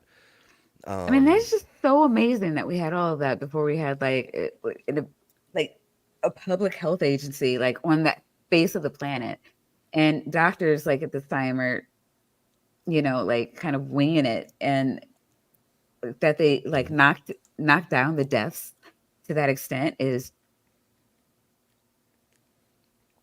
amazing. And Yeah. yeah, I mean, this guy, I mean, is clearly just being a douche. But like again, if the paper is, I mean, it's one thing if it's an op-ed, but it's another thing if he's actually like trying to say something to the medical community, like, hey, like maybe we should look into this, but like not to the people. Like you're just leading lambs to slaughter. Yeah, and what's always bugged me about the modern incarnations of the anti-vax movement is why do they care? Like, have your own opinions, be wrong, put yourself at risk Right. if you really, really want to. But why are you trying to convince other people? Like, what's the stake? Where you don't have a horse in this race, as they say. Is it just you want other people to believe the same as you do so you can feel like you're more right? What's the motive? I Well, don't understand. like a large handful of them want people to hear them and believe them and give them money, and then those idiots I can see it from like the want to the the tell people preacher that they people. know. Like Greg Hmm. Locke famously refused to shut down his Oh, church during the pandemic, and he said, we've got Jesus on our side. The devil virus can't get any sway here, and we heard it from a whole bunch of the fundy people. hmm. I'm washed in the blood of Jesus. A virus can't infect me. I heard that a lot. Hmm.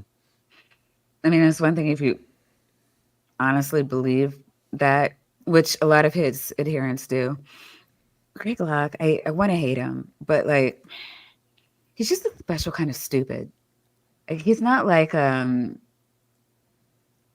oh, what's the one that didn't want to fly in a plane with demons? Oh, Copeland, I think. Yeah, that's a fucking grifter.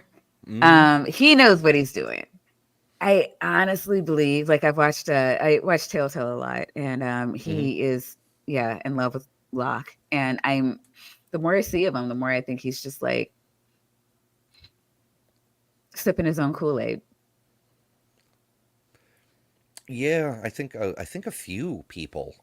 That guy from the 700 Club. He Yeah, Pat Robinson. yeah he had my arch nemesis Hugh Ross on, and I was viewing this video to see if it was worth doing a video on, Hmm. and it wasn't, but it was still one of those things that I just couldn't take my eyes off because here's Hugh Ross, a guy who's so intellectually dishonest that I actually despise him, confronted with a guy so much more dishonest than him that he's actually shrinking and like hedging his statements like, well, I wouldn't exactly say that. And I'm like, what is even Oh happening my right now? God. Like, just, Yeah. it's unreal how deep into their own sauce some of these send me your money preachers get. Yeah. Yeah. Yeah. It just, I don't even know what to freaking make of that kind I, of I thing. don't even know what to say about it. I mean, it's just I am like mostly upset that they're doing this to make money off of their parishioners. I mean, it's just a really dirty trick. I know I remember hearing Aaron Ra say that the only reason his mom got the vax is because her church, said like this is something we should do. Mm. But then Ben Shapiro, like a couple of weeks ago, or I don't know, recently, there's been a lot of people attacking him because he said, "Go get the vax," and then he did it an apology, and everybody's like, "No, no, too late. You're in bed with the Illuminati." I don't, whoever the The fuck. lizard people. Yeah, it's just like, no, he tried to lead us astray, and I'm like, he tried to save your life. Are you fucking kidding me? But like, it's crazy. Yeah, I mean, especially with the COVID vaccine, like, we've had, 2 years plus, many people have gotten multiple boosters. Hmm. We have enough data that you should be able to tell it's not going to frickin' kill you. Yeah, I don't understand anti-vaxxers right now. Except that they don't read. It's like nobody snuck it into their cat video. I don't know. Um, it's just very apparent that the vaccine worked. And I tell the story a lot where I was working in a retirement community when the vaccines came out, and we all had to get the shot.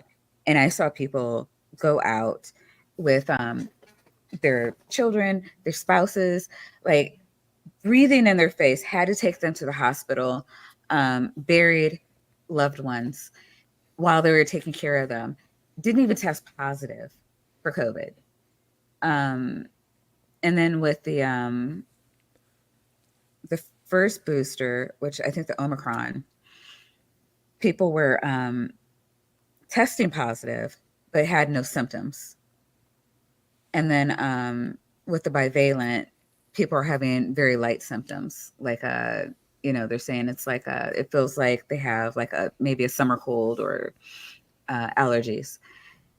So it works. It just does work, and I don't understand unless you are just like I'm only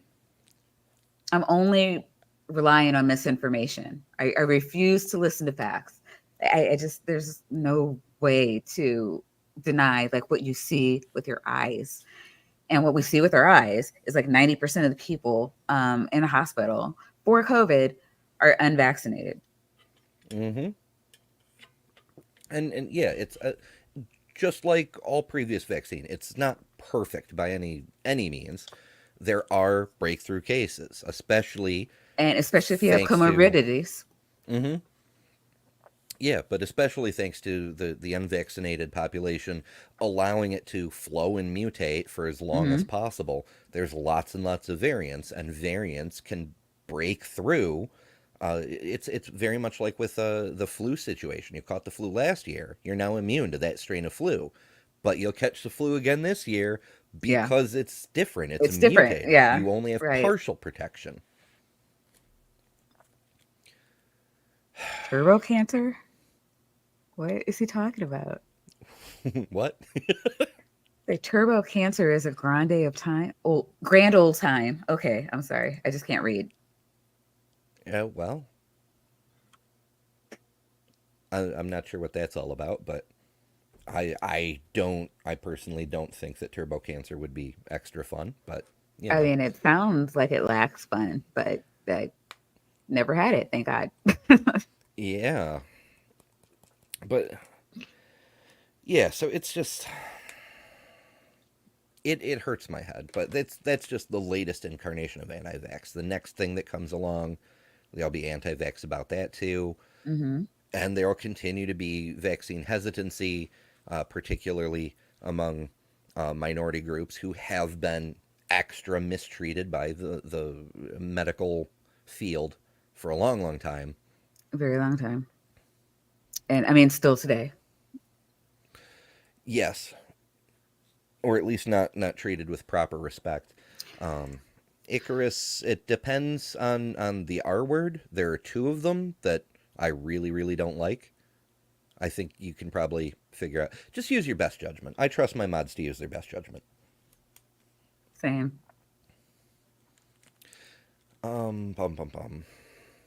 Yeah, so where we are in the Atlantic here is this quote in the middle of the page. Unless the root issues are addressed, the anti-vaccination movement will continue to resurface with different faces. Yeah. Well, I mean, every fucking vaccine. They don't want any vaccines. Mm-hmm. They still think that that doctor that got his license taken away has like valid claims. Like Oh, which critter was this? the one that Jenny McCarthy was like his, I don't know, he wrote like a book or something, and then she like ran off with it and like really started this like new wave of anti-vaxxers. And even after she was like, okay, maybe I was wrong. Like they were like, nope, you've been, I don't know, poisoned or something. I don't know. They just, you can't like unring a bell. Yeah, I mean, that's technically true.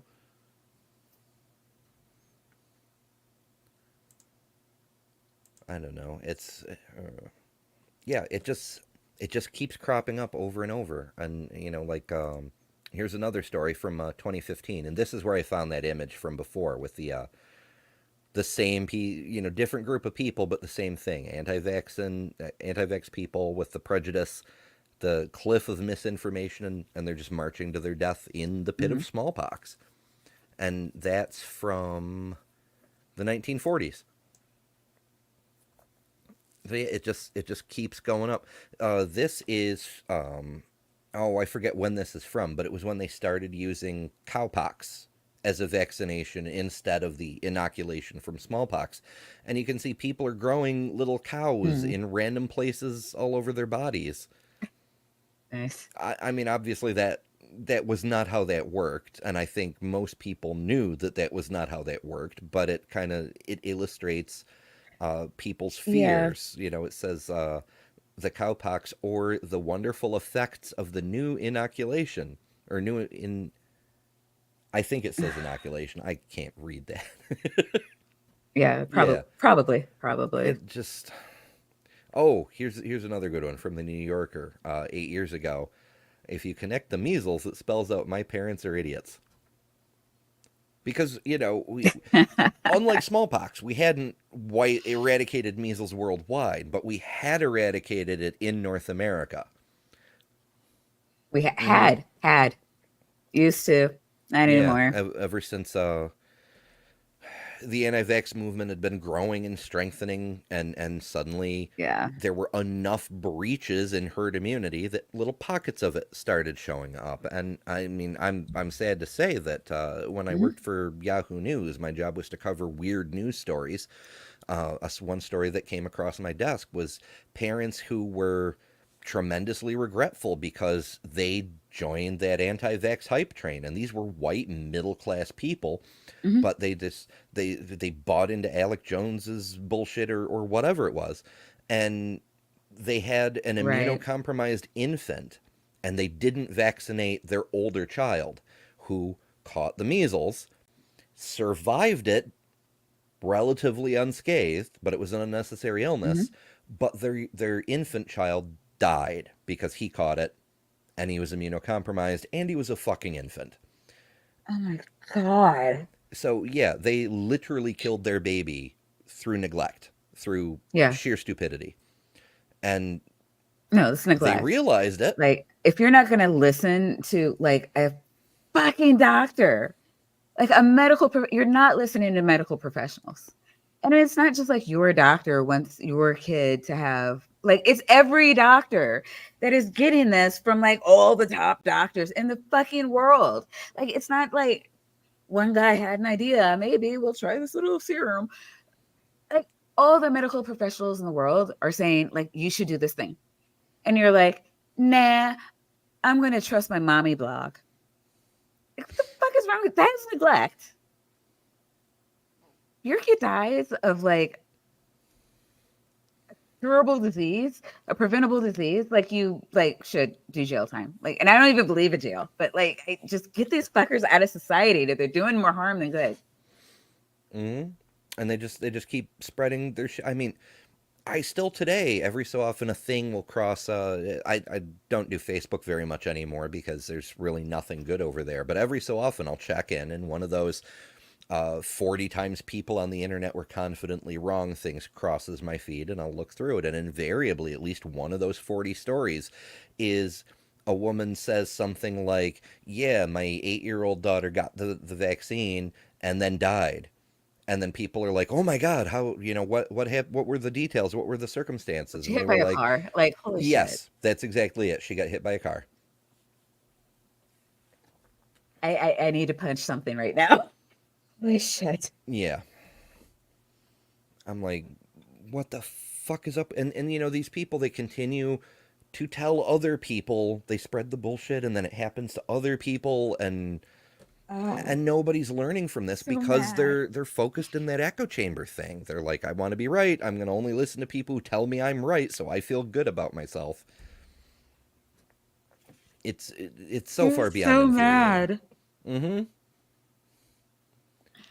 And it's just like, once you learn that you've made a terrible mistake, it's too late. You've already done irreparable damage. You fucked up someone else's life or ended it. Yeah. And like, what I say to people is like, you don't know how many people you've killed. Like, all these people in the hospital, like, a lot of them probably, I mean, a lot of them do. Like, they, like, God, this one girl caught COVID, and this is before the vaccine was out. And her cousin came into town.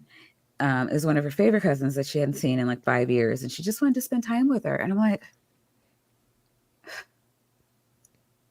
you could have died. Like, this is so insane to me. Yeah. And there's so many people just in this recent wave of plague, um, ended up having to die all alone in the Hmm. hospital bed because they had to be isolated. Yeah, And we all saw almost the all of them. Yeah. pictures from over a year of people who had to hug with a plastic sheet in between them. I mean, if that, what I heard was like tens of thousands of people dying alone because, like, if you have COVID and you're in the hospital dying of COVID, they're not letting your family. You're dying alone. And it is so, oh my gosh, like, nobody should have to like do that. And like, what it's doing to your family. And it's just so preventable. Yeah, I mean, hell, it's I don't have many fears because over the course of my life, I've had to face pretty much everything I've ever had to fear, including something bad happening to my kids. Every single one of my kids has had to go to the hospital for some emergency, so I've had to deal with that. Ugh. I mean, they're all okay now, but like, that's a fear a parent Thank has, God. and then there it is. But one of the few lingering things, and in fact, it's I'm almost certain that the thing that eventually kills me is going to be someone else's incompetence. Hmm. And that's Hmm. that's I'm not afraid of death. I'm afraid of getting fucked out of a portion of my life because someone else fucked up and I wasn't even to blame. Right.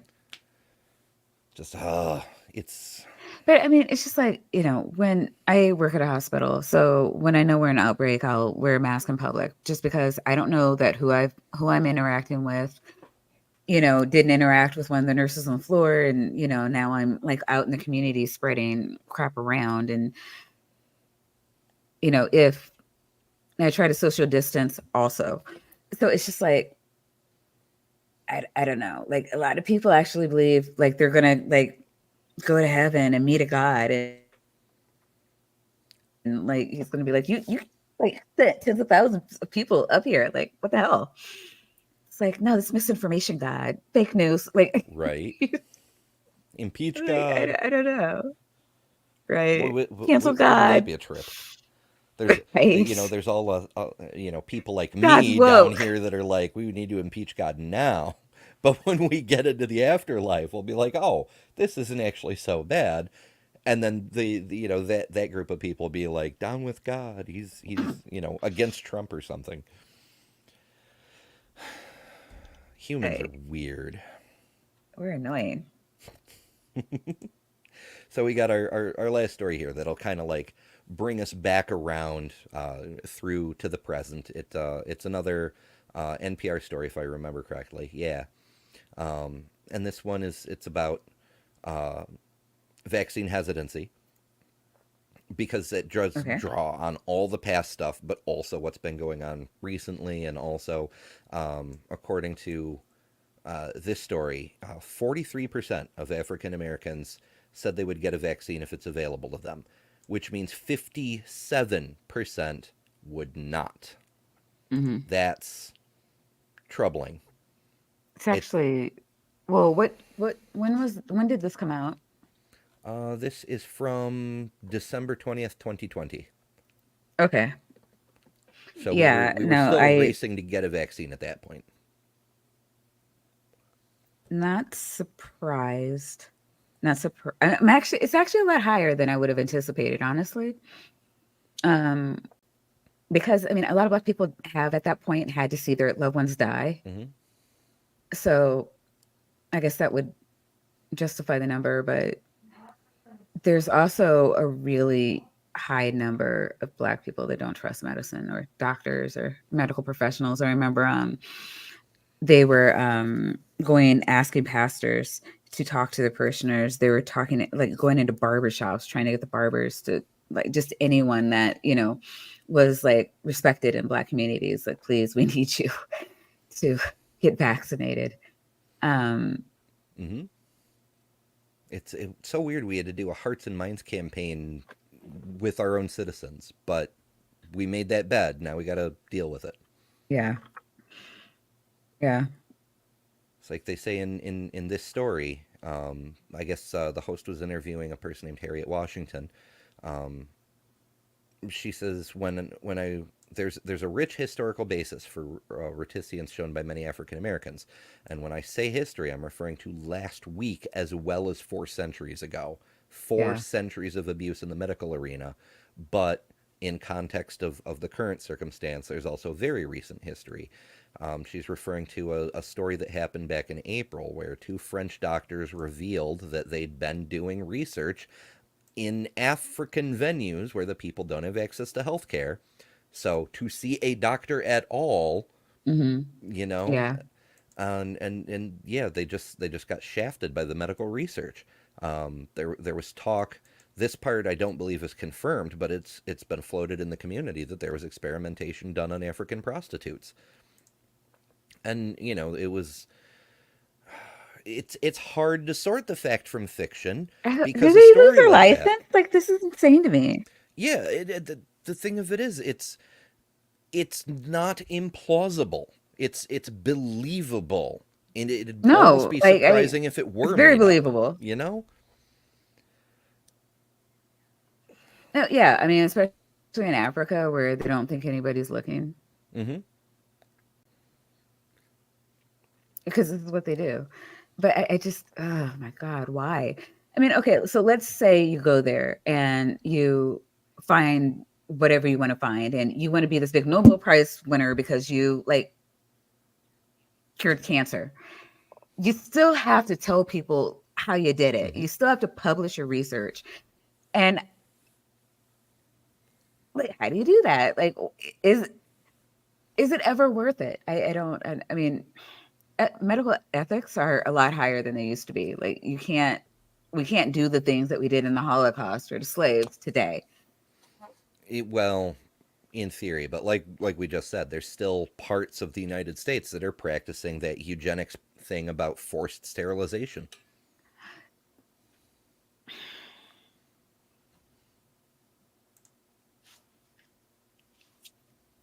Uh, I guess I was more talking about experimenting, since like that's what this is talking about.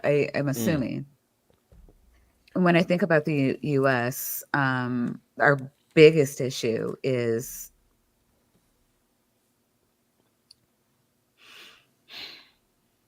preconceived biases slash racism. Like people don't understand, like people just legit think that there is a difference, like that black people are different humans than white people. And it's interfering with quality care. Very different than, hey, let's do experiments on Africans who don't speak any of the languages that they would need to speak to tell on us. right. Yeah, I think that's a big part of why there's this move toward, like, even if the story about the French doctors isn't true, there's probably a story that's close enough that is true. Like maybe it's not French doctors, maybe it's Spanish doctors, maybe it's American doctors, but something like that is almost certainly happening, and that's troubling. So I guess this the guest on this show, shoot, what was her name? Harriet Washington. She wrote a book called Medical Apartheid, and in it she talks about how there was no sphere of American medicine in which African Americans did not have their bodies appropriated or their tissues appropriate, like Henrietta Lacks, like her tissues just taken, Hmm. forced into research, Right. and the research was often quite crude and harmful. And the failure of the Hmm. history of medicine, medical canon, to acknowledge that has only made the situation even worse.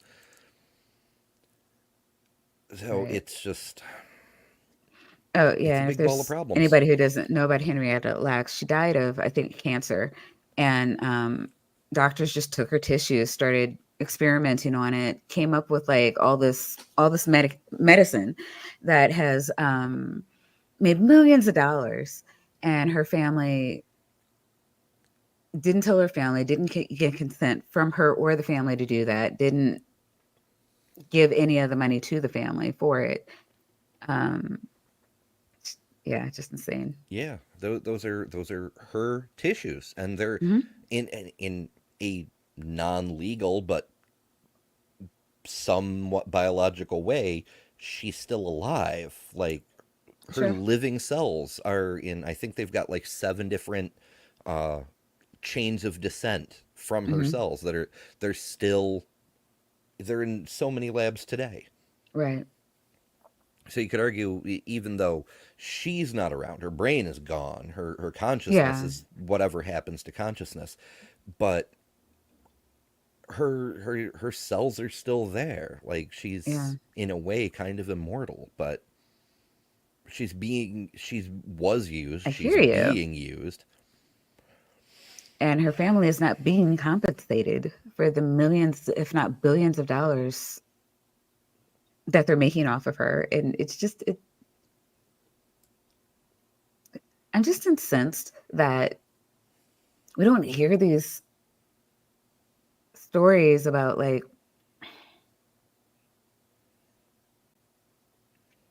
I don't know. I mean, and you wouldn't. It'd always be a marginalized group because if, you know, the majority can relate to a story, then they're going to shut it down.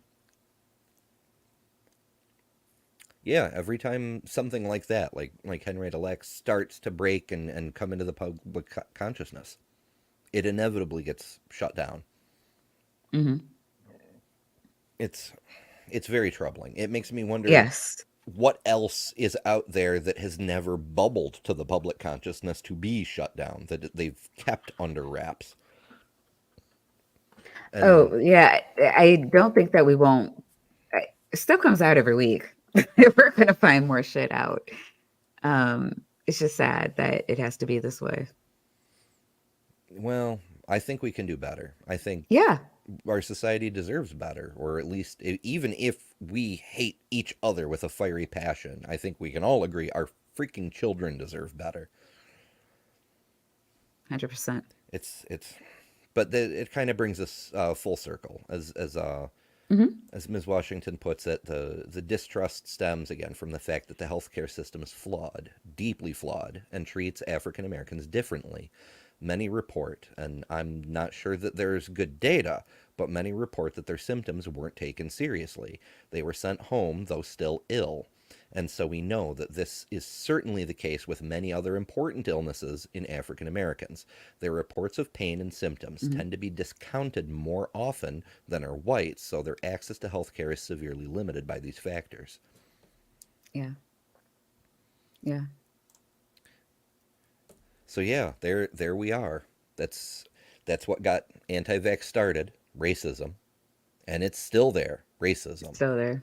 And because of the same racism that led to extremely unethical medical testing, and procedures, and on the other side of the coin, ignoring the needs of people who were not treated by the system, who were left to be ill and suffer and sometimes die. There's a whole other group of resistance to modern medical science. Even though things are better, they're not where they should be. They're not where we'd expect them to be. So we've got this gigantic mess that all comes from racism. Yeah, no, and funny story, huh? Funny, sinisterly.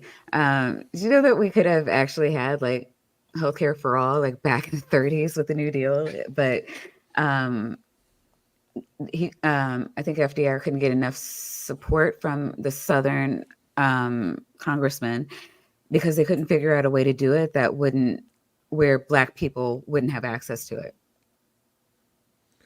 Ah, that's the thing we still hear today.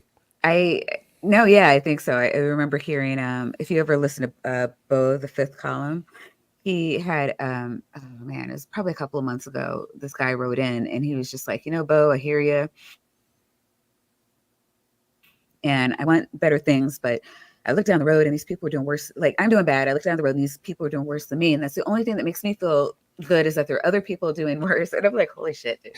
Like, what if you were just doing so well that you didn't care what was going on with other people and we could all just be in that box? And that's tantamount to what Bo said, which is like, is this like, did he make this up? Like that would be like, just tell me you made it up. Like, please, Bo, please tell me you made this up. And of course he didn't. um like this is the thing that's still holding Americans back today. It's like what you're talking about, like racism. Ugh. Yeah. Yeah, there's still people. I mean, there's always been people arguing, "Oh, slavery's over. There is no such thing as racism." There's Oh, yeah, racism's over. We're in a post-racial society. yeah, absolutely. There's grifters on the right who happen to be African Americans themselves. Jesse Lee Peterson, another person I just discovered today. I think her name is Gothic X or something like that. And, oh, racism is an illusion. Trust me, I'm a black person. I would know. Why though? Just That is why? hilarious. Yeah, I'm I like, love grifters. shall we talk about this medical stuff that we've just spent 2 hours They're talking great. about? For fuck's sake. Alrighty, but I wish I could leave you guys with a happier message, a solution. Like, none of us are decision makers in our society. It's the best we can do, I think, is just to be aware of these things, to keep correcting misinformation when we come across it, and to keep advocating for a society that does better. Gradually, we'll drag it kicking and screaming into a brighter future, but it's going to take a while. Yeah, progress is slow. We are told about, like in the history, like even the white history is whitewashed. And what we hear about is the happy fuzzy stories that make us feel great about our government. And, so we hear about the Brown versus the Board of Education, and we hear about I don't know, other shit. But, like, they don't tell you about like how we had to struggle and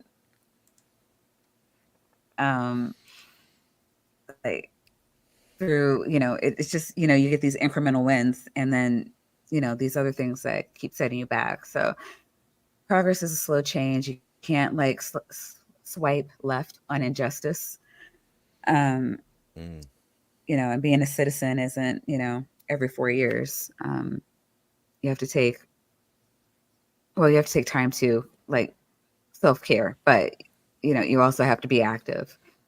But on a lighter note, remember we'll be back here Friday, 9 o'clock, to hang out with me and talk about like silly bullshit. And that's going to be a fun time. And you guys are all invited too. It'll be an open chat. Just thank you all for being amazing. Yeah, and in the meanwhile, you can join me tomorrow, and Dr. Tapioca Weasel will be over here to probably call me interesting names about my ideas about the speed of light, and then we're going to dish about some time travel stuff. That should be fun. You're gonna have to keep him on task. He likes to be quippy. That's all right. I'm actually really, really excited because I really, really, really love science stuff, and I get to talk to an actual physicist. No, he's good with the science stuff. Yeah. I talk a lot of shit about him, but I can't take that from him. He's a good scientist. And an actual doctor. Yes, he is an actual doctor. He has a PhD in physics. Like, it doesn't get more doctory than that. Mm-hmm. Still a weasel, though. Still a Well, weasel, though. three weasels. Sometimes Or four. Sometimes 4, yeah. 3 or 4 weasels in a doctor suit. Yep, absolutely. Alrighty, that's going to do it for this time, folks. Thank you all so much for joining us on whichever channels you happen to be watching. We appreciate you guys so much. We wouldn't be doing what we're doing if we didn't have you to, cheer us on, interact with us, and correct us when we 100%. needed and things. So, yeah. I'm supposed to do my normal tagline thing here, but once again, we didn't actually talk about religion. Kind of. I mean, there's a lot of religion. Racism is right now really baked into religion. Yeah, it's true. I suppose I could say. Evangelicals worship white Jesus. Oh yeah, Obi-Wan Kenobi. Yes. But yeah, let's phrase it this way. You don't have to deliberately spread misinformation that can get people fucking killed because you're better than racism. Thank Good night. you. That's what I'm saying. Yeah.